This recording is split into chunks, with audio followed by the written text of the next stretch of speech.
So imagine it's 2001 and that you're just a kid and you got your Game Boy, right? Now imagine you're living through your life, you're going through the years, and then it gets to 2004 and suddenly Nintendo's come out with this brand new video game console. They call it the Nintendo DS, standing for dual screen. It's just like your Game Boy, but instead of having one screen, it's got two. Therefore, meaning it's probably better.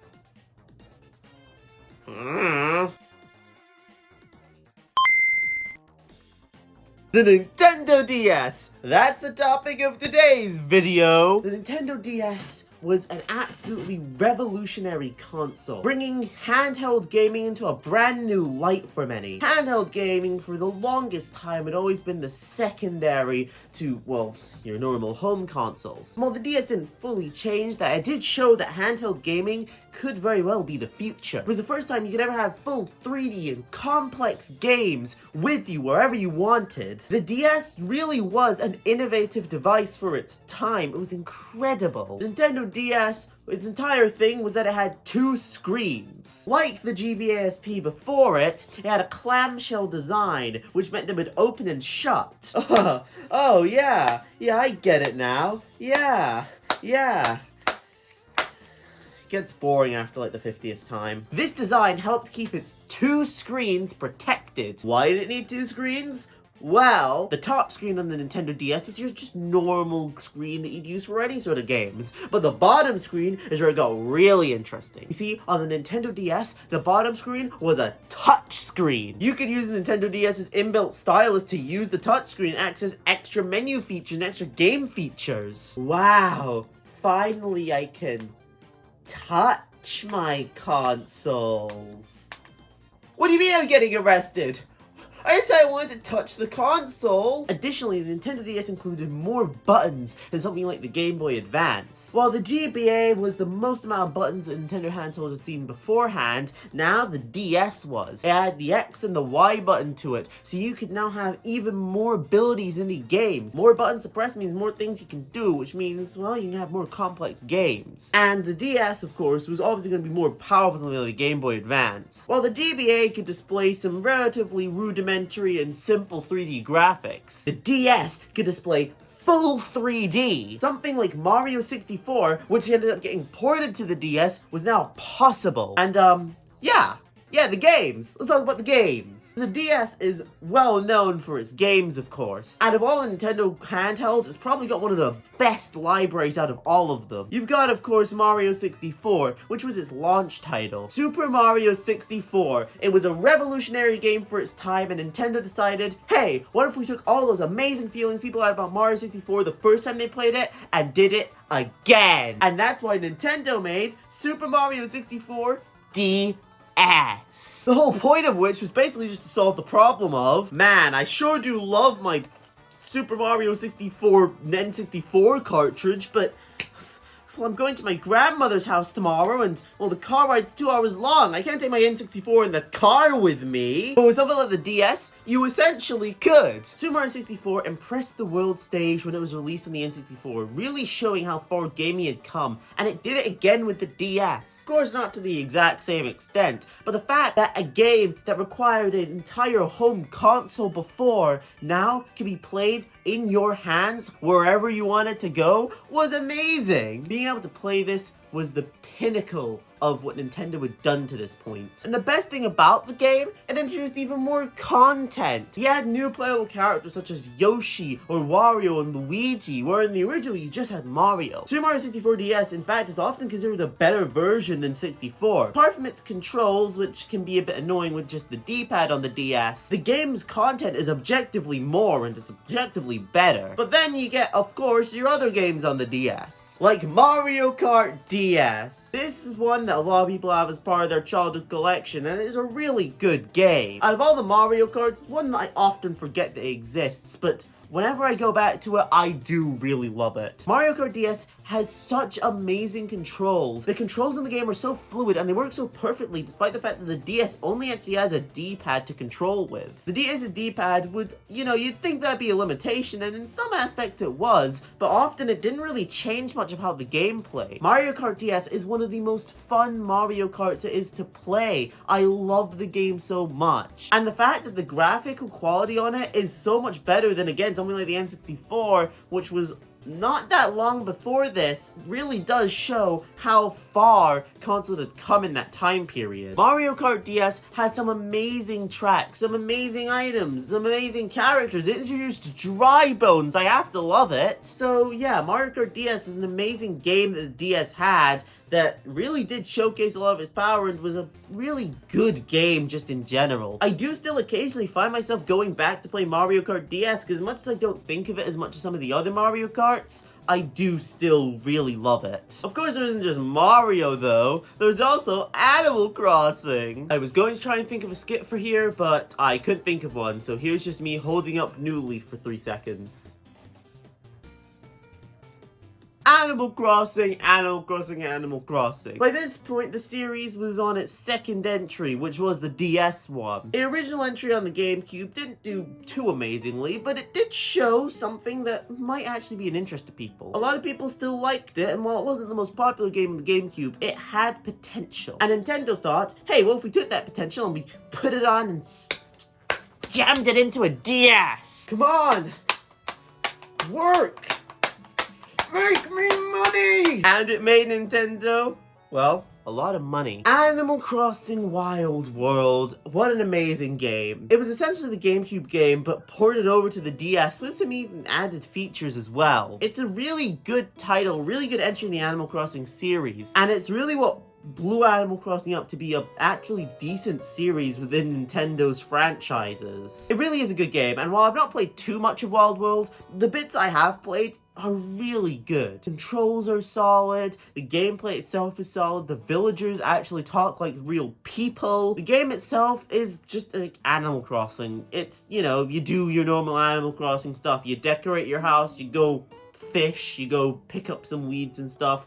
Pretty simple stuff. But I think the fact that it's Animal Crossing and it's on the DS as well is what gives it a lot of charm. Additionally, because it was on the DS, and the DS was a handheld and portable console, you could go over to your friends and, well, wirelessly, you can visit each other's islands, which is an amazing feature that I'm really glad they also added. Being able to visit each other's islands is just a really good feature that they added, and the fact that it can be done wirelessly was amazing. Of course, with every console, you gotta have the obligatory Mario game that, side-scrolls. New Super Mario Bros. DS. Now, I know I said obligatory, but actually, for a little while, that wasn't that much of a case for Nintendo. The GameCube didn't have a 2D side-scrolling Mario, and, well, neither did the N64. In fact, the last original 2D side-scrolling Mario game that was a big, full Mario game that wasn't really like a small kind of off-branch handheld version was Mario World. And I know I said off-branch handheld version, I was mainly referring to, well, the Mario Land games. As well, they are still full games. Game Boy games aren't able to really achieve,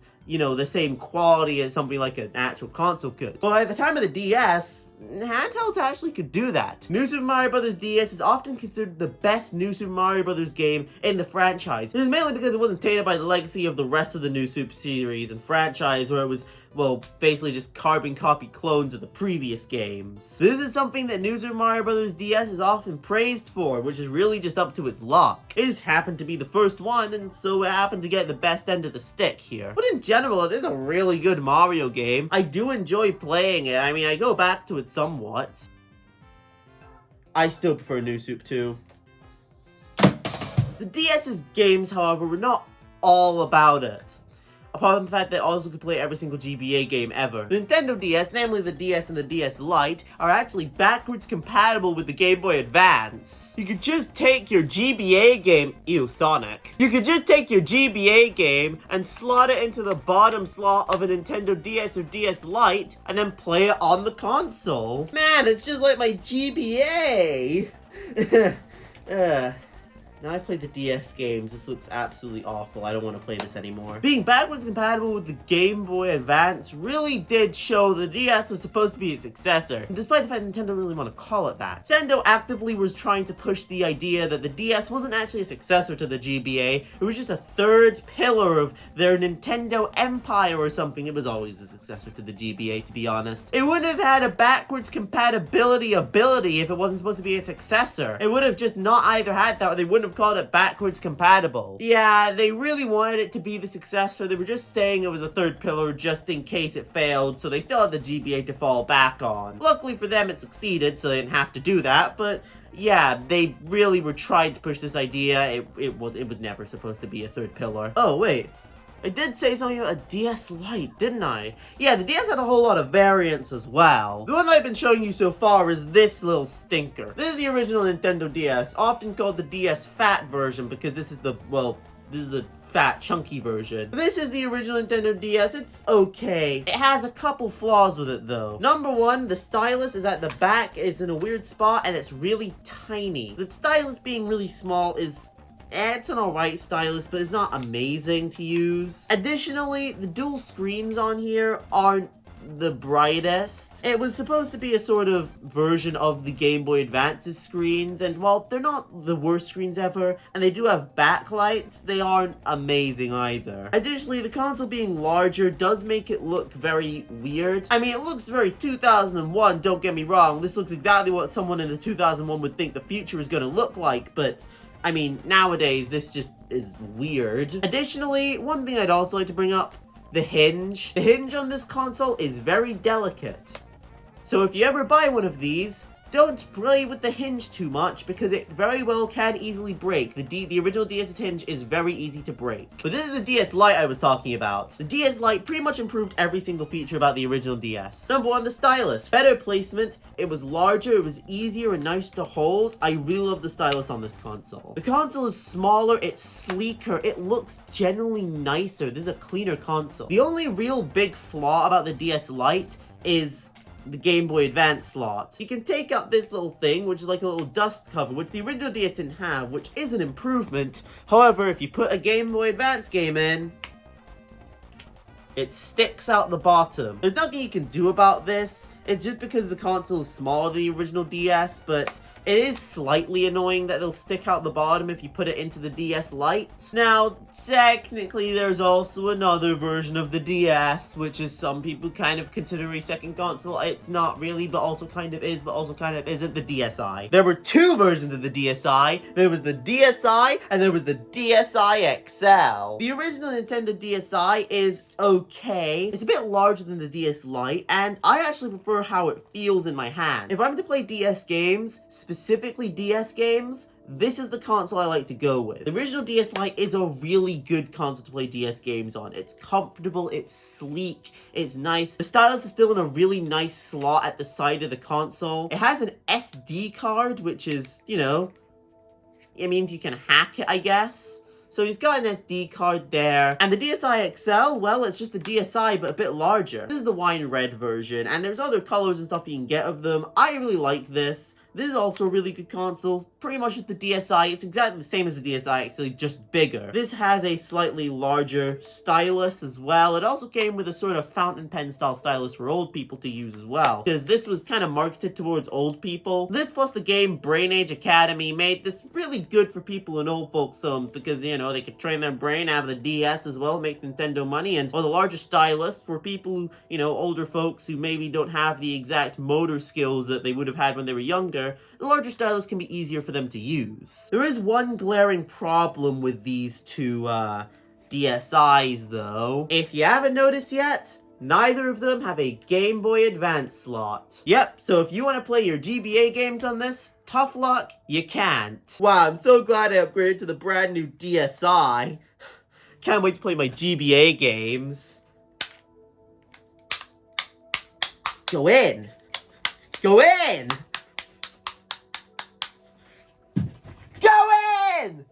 Yeah, the lack of a, well, slot for GBA games is really this thing's biggest failure. It's its biggest flaw. You know, the removal of the GBA games is okay, especially considering these also had its own digital eShop, but I mean, come on. And, you know, cover the digital eShop a little bit.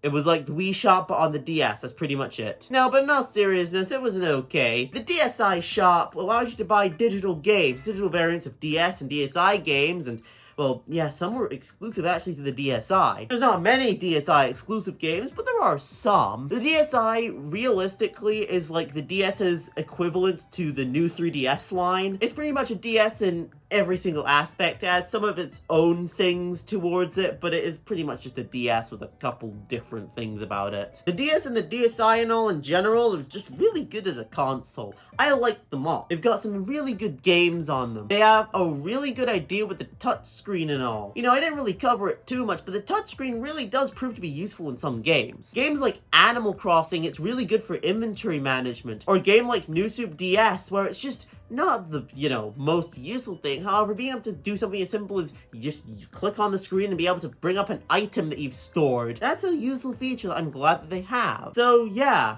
the DS, in general, it's a good console. It has some really good games about it. Its form factor is sleek, especially with its later models. And to be honest, for its generation, I'd say it's probably the second best console of that era. I mean, the PS2 is obviously going to beat everything else out in that era, but I think the DS, it comes in close second. The DS was just on the middle of two eras. It was born in the GameCube era and lived throughout the rest of the GameCube era and into the Wii era as well. It eventually would die with the release of the 3DS, however, it's not the worst thing ever. The 3DS was kind of backwards compatible with DS games, so, you know, you can still play your DS games on the 3DS. So, no harm, no foul. So, I guess all that's left is final verdict.